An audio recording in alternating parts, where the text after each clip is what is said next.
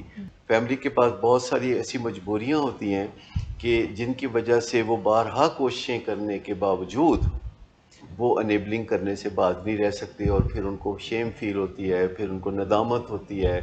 لیکن as counsellor ہم جانتے ہیں کہ ہمارے جو پیشنٹس کے فیملی ممبرز ہیں ان کی سکت سے زیادہ بوجھ ان کے کندھوں پر نہیں ڈالنا، ہم انہیں نئی ٹیکنیک سکھاتے ہیں، نئے ٹولز دیتے ہیں، اور ایک اور دفعہ ہلا شیری دے کے ان کو دوبارہ میدان عمل میں بھیجتے ہیں کہ وہ انیبلنگ ختم کر دیں۔ اور علاج میں آخری جو 6 ہفتے ہیں وہ بڑے کروشل ہوتے ہیں اس معاملے میں کہ فیملی ممبر بھی مریض کو بتا رہے ہوتے ہیں کہ جب تم گھر واپس آؤ گے تو انیبلنگ نہیں ہوگی، یعنی جو معاونت ہے، جو بیماری کو بڑھانے والے رویے ہیں وہ نہیں ہوں گے، بلکہ ٹریٹمنٹ کو بڑھانے والے رویے ہوں گے، جو کہ assertive behavior ہے۔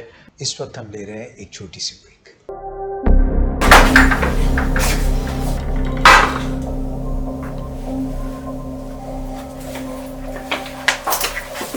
آج پھر بھی کرایا تو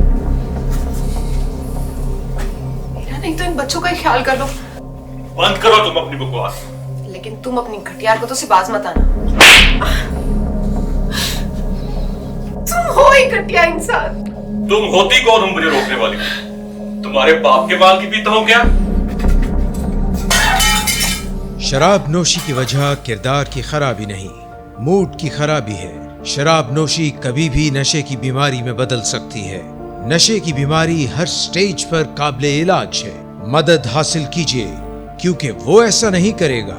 ولنگ ویز سے مدد حاصل کیجیے، کہیں سے بھی مدد حاصل کیجیے، لیکن فوری مدد حاصل کیجیے۔ جس معجزے کے انتظار میں آپ نے بہت دیر کر دی، اب وہ دستک دے رہا ہے۔ مدد حاصل کیجیے، مدد حاصل کیجیے، مدد حاصل کیجیے۔ ایک دفعہ پھر سے بریک کے بعد ہم آپ کی خدمت میں حاضر ہیں، اور چونکہ نشے کی بیماری ایسی بیماری ہے کہ جو پرائمری، کرونک اور پروگریسو ہے، اور اس کا علاج ایک دفعہ شروع ہوتا ہے تو ہمیشہ جاری رہتا ہے. اگر کوئی مریض سمجھتا ہے یا اس کی فیملی سمجھتی ہے کہ وہ کیور ہو گیا ہے تو اس میں کیور والی کوئی بات نہیں ہوتی. نشے کی بیماری میں یہ پروگریسو ماڈل ہے، یعنی بحالی کا ماڈل ہے. اس میں صورتحال بہتر ہوتی چلی جاتی ہے، مریض کی زندگی اور اہل خانہ کی زندگی میں خوشحالی آ جاتی ہے. لیکن اگر کوئی علاج چھوڑ کے بیٹھ جائے تو الٹے قدموں وہ واپس نشے کی بیماری میں گر سکتا ہے، اور اس چیز کے لیے بڑی محتاط رہنے کی ضرورت ہے. کیونکہ جب ایک دفعہ کوئی واپس نشے کی بیماری میں گرتا ہے کچھ عرصے کے بعد، تو جہاں مریض کو بہت مشکلات پیش آتی ہیں وہاں فیملی بھی بہت ڈسکریج ہوتی ہے. تو انیبلنگ کے حوالے سے مناسب موقع پہ، یعنی بہترین موقع جو ہے وہ انیبلنگ پر کام کرنے کا تو وہ ہے جب کہ وہ علاج گامی ہے. ویسے تو آپ کبھی بھی انیبلنگ ختم کرنے کے بارے میں اقدامات کر سکتے ہیں اور اپنے ذہن میں سوچ بچار کر سکتے ہیں کہ یہ کس قدر نقصان دہ کام ہے جو ہم ماضی میں کرتے رہے ہیں اور آئندہ نہیں کریں گے. لیکن ایک اسٹرکچرڈ ٹریننگ اس بارے میں بہت ضروری ہے جس میں 6 to 8 ویکس درکار ہوں گے. اور اس کا فائدہ یہ ہوگا کہ تمام اہل خانہ کو، جو خاص طور پر پرائمری انیبلرز ہیں، یعنی جو علاج کا باعث بنے تھے یا جو ایک ہی گھر میں مریض کے ساتھ رہتے ہیں، وہ پرائمری انیبلرز کی بہت اچھی طرح سے ٹریننگ کی جاتی ہے. اور پھر وہ سیکنڈری انیبلرز پہ کام کرتے ہیں جو قریبی رشتہ دار ہیں. علاقے کا تھانے دار بھی اس میں آ جاتا ہے کیونکہ بہت سارے بڑے لوگوں کو، صحافیوں کو، بیوروکریٹس کو، ججوں کو، سیاستدانوں کو جو شراب مہیا کرنے کا کام ہے وہ علاقے کا تھانے دار کرتا ہے. تو یہ سیکنڈری انیبلرز ہیں. پھر دور پار کے رشتہ دار جو 7 سمندر پار بیٹھ کے نشے کے مریض کی دلجوئی کرتے ہیں اور اس کو روپیہ پیسہ بھجواتے ہیں اور اس کے رشتہ داروں کو کہتے ہیں کہ بیچارے کا خیال کریں. یہ جو سارے انیبلرز ہیں، جب تک یہ بیک جنبش قلم انیبلنگ نہیں ختم کرتے، جسے ہم کہتے ہیں کہ انیبلنگ کو ختم کرنا ہے این بلاک، کہ ایک ہی وقت میں سبھی لوگ پوری شدت کے ساتھ ایک کام کریں کہ انیبلنگ کو ختم کر دیں اور نان انیبلنگ بیہیویئرز کو اپنا لیں. ہم نے ایک ایسا کارٹل بنا دینا ہے مریض کے ارد گرد کہ پوری محبت کے ساتھ، پوری شدت کے ساتھ ہم انیبلنگ کو ختم کر دیں. انیبلنگ کو ختم کرنے کا ہرگز یہ مطلب نہیں کہ ہم اس کے ساتھ اپنے رشتے کو ختم کر دیں یا اس کے ساتھ ہم اپنے احترام کو ختم کر دیں، بلکہ ہم احترام کی ڈوز ڈبل کر سکتے ہیں. ہم رشتے کے احساس کو اور زیادہ بڑھا سکتے ہیں اور اپنی ذات سے بالا تر ہو کے مریض کی مدد کرنی ہے. تو جب ہم کسی نشے کے مریض کے ساتھ کام کرتے ہیں تو ہم نشے سے نجات کے لیے کام کر رہے ہوتے ہیں. بعض جو ٹریٹمنٹ سینٹرز ہیں ان میں بڑی قباحت ہے کہ وہ مریض کو داخل کر لیتے ہیں اور پھر فیملی ممبرز کو کہتے ہیں کہ 40 دن بعد آنا یا 3 مہینے بعد آ کے اپنا ٹیلی ویژن لے جانا جس کی آواز اور تصویر ٹھیک ہو چکی ہوگی. تو یہ بالکل قباحتیں ہیں. اگر آپ کا مریض ریہیبلیٹیشن سینٹر میں ہے اور وہ 100 دن کے لیے ہے تو 100 دنوں میں آپ کو بھی 100 دفعہ وہاں جانا ہے، جیسے کہ دیگر بیماریوں کے علاج میں جب آپ کا مریض ہسپتال میں ہوتا ہے تو آپ ہر روز جاتے ہیں. ہم نے بہت سارے اہل خانہ کو ولنگ ویز میں یہ کہتے سنا ہے کہ ہم اپنے مریض کے ممنون ہیں کہ اس کی وجہ سے ہم ریہیبلیٹیشن کے اس پروسیس میں آئے اور ہماری اپنی زندگیاں خوبصورت دھارے میں بہنے لگی ہیں. دیکھیں، اسرٹیو بیہیویئرز جو ہیں یہ تو ویسے جنرلی ہم سب کے لیے کارآمد ہے. سادہ لفظوں میں یہ انہیں کہا جا سکتا ہے معقول رویے. تو ہماری زندگی میں ہم بعض اوقات چیزوں کو کیجول لیتے ہیں. کیجول لینے سے کیجولیٹیز جنم لیتی ہیں. رشتے ناطے ایسے نہیں ہوتے کہ کوئی آپ کے کھونٹے سے بندھا ہوا ہے. ہم نے بہت رشتوں کو ڈرفٹ وے کرتے دیکھا ہے. اگر آپ صحیح وقت پہ صحیح موقع پر نہ کہہ سکتے ہیں، جو کہ ایک مکمل جواب ہے، تو آپ سمجھیں کہ 50% اسرٹیونیس تو آپ کو آتی ہے. لیکن یہ کام اسی صورت پہ کرے گی جب کہ آپ باقی 50% موقعوں پہ ہاں کہہ سکیں، جب کہ ہاں کہنا بنتا ہے. تو نہ تو صرف نہ کہنے سے assertiveness آتی ہے اور نہ صرف ہاں کہنے سے assertiveness آتی ہے. انٹرونشن ڈیٹا کا تعلق ہے ماضی سے. جو بھی خرابیاں نشے کا مریض کرتا رہا ماضی میں، جس سے اس کی اپنی زندگی پہ برے اثرات پڑے ہیں اور فیملی کی زندگی پہ برے اثرات پڑے. نتائج جو فیوچر میں آ سکتے ہیں اگر وہ اپنے رویے جاری رکھے، کانسیکوینسز، ان پہ بات کرنا کتنا ضروری ہے؟ ہم نے بڑا ہی اہم سوال اٹھایا ہے. نشے کے مریض کی زندگی میں بہت سے نقصانات ہو چکے ہوتے ہیں، بہت سے اس کے تعلقات بگڑ چکے ہوتے ہیں، اہل خانہ بھی بہت تکلیف برداشت کر چکے ہوتے ہیں. تو ہمیں کچھ گول سیٹنگ کرنی ہوگی. گول سیٹنگ کے ساتھ ساتھ ہمیں نشے کے مریض کے ساتھ بات چیت کے دوران اس کا کوئی مقصد حیات بھی طے کرنا ہوگا، کیونکہ جب تک ہمارا کوئی مقصد حیات نہیں ہوتا ہمارے گولز میں جان پیدا نہیں ہوتی. تو جب ہم پہلے اپنا مقصد حیات طے کرتے ہیں تو اس کے لیے ایک ٹیسٹ ہوتا ہے جسے ٹوم سٹون ٹیسٹ کہا جاتا ہے. ٹوم سٹون ٹیسٹ یہ ہوتا ہے کہ آپ اپنے قبر کے کتبے پہ کیا لکھوانا پسند کریں گے کہ ہمیں آگے دیکھنا ہے، ہمیں روشنی کی طرف دیکھنا ہے، وہ جو اینڈ آف دی ٹنل ہے وہاں جو روشنی ہے ہمیں اس کی طرف دیکھنا ہے، ہمیں ہورائزنز کی طرف دیکھنا ہے. اور زندگی یوں ہی چلتی رہتی ہے اور آخر کار ہم وہ جو نفس مطمئن کی تلاش میں ہوتے ہیں وہ اس کو پا لیتے ہیں. ایک چیز ہے جو کہ نشے کی بیماری کے علاج میں بہت اہم ہے، وہ سی بی ٹی ہے. کیونکہ کوگنیٹو بیہیویئر تھراپی جس میں بنیادی اہمیت تھاٹ کو حاصل ہے، خیال کو حاصل ہے، کیونکہ خیال بہت اہم ہے اور یہ انسانوں کو جانوروں سے ممتاز کرتا ہے.